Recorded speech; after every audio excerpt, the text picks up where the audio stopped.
Assalamualaikum warahmatullahi wabarakatuh. Hari ini kita akan belajar mengenai aspek tata bahasa untuk tema 5.1. Memahami dan menggunakan perkataan daripada pelbagai golongan kata dalam pelbagai ayat. Hari ini cikgu akan tekankan bahagian 5.1.1 iaitu memahami dan menggunakan kata ganti nama dan akronim dengan tepat mengikut subjek. Apa itu akronim? Akronim maksudnya adalah kependekan yang terbentuk daripada gabungan huruf-huruf pertama atau suku kata beberapa perkataan yang boleh diujarkan sebagai satu perkataan. Kita lihat jenis-jenis akronim pula. Terdapat 4 cara yang membentuk suatu akronim. Yang pertama adalah kata akronim cantuman huruf awal perkataan. Maksudnya akronim ini terbentuk dari huruf pertama setiap perkataan. Akronim ini akan ditulis dengan huruf besar keseluruhannya. Contohnya adalah ABIM, Angkatan Belia Islam Malaysia. IKIM, Institut Kefahaman Islam Malaysia. ADUN, Ahli Dewan Undangan Negeri. Akronim jenis yang kedua adalah cantuman huruf dan suku kata pertama sesedap sebutan. Maksudnya, ia merupakan kata nama khas. Maka, huruf pertama dieja dengan huruf besar. Contoh, MARA, Majlis Amanah Rakyat. M huruf besar. PERKIM, Pertubuhan Kebajikan Islam Malaysia. P huruf besar. Bernama, Berita Nasional Malaysia. Dan PERKESO, Pertubuhan Keselamatan Sosial. Akronim yang ketiga pula adalah cantuman suku kata awal perkataan.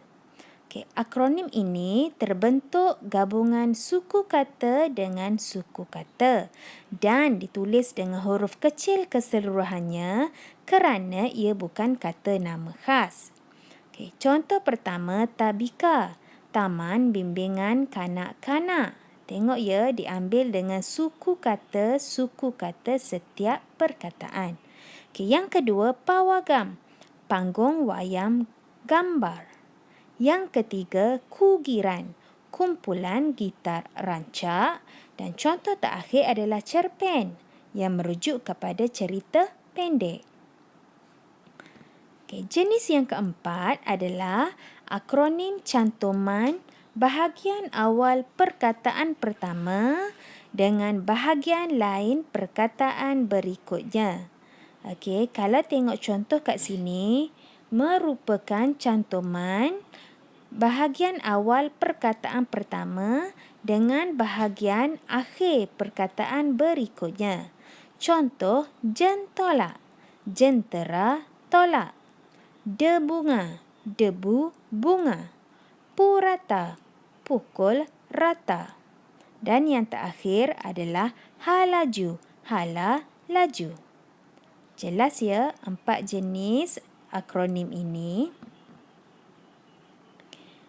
Kita lihat muka surat 6 buku teks masing-masing. Bahagian komuniti cergas untuk tema 1. Kalau anda lihat dan perhatikan betul-betul pada muka surat ini, terdapat beberapa akronim.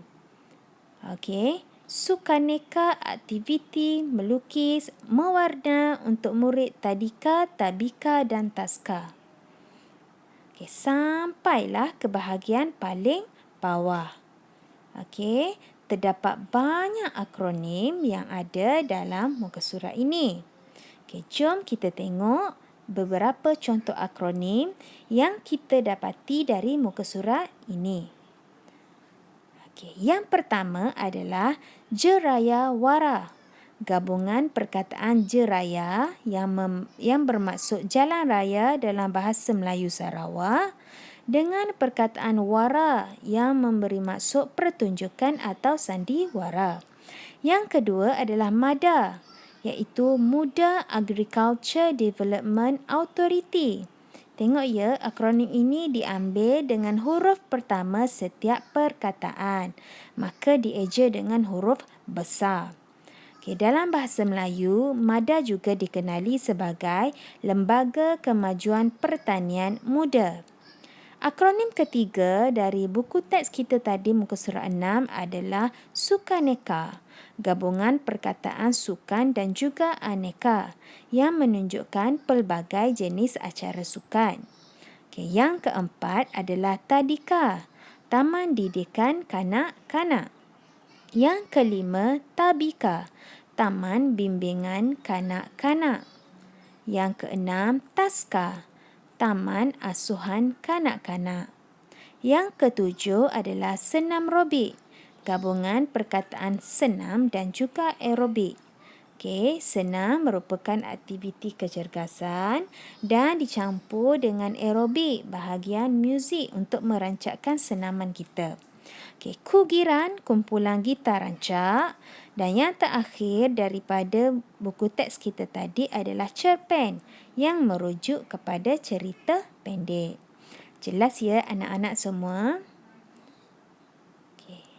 Maka hari ini tugasan untuk anda adalah pilih 5 akronim sahaja daripada buku teks dan bina ayat ringkas yang mengandungi perkataan akronim tersebut. 5 akronim bermaksud 5 ayat yang perlu anda bina. 1 akronim, 1 ayat. Okey, jelas semua?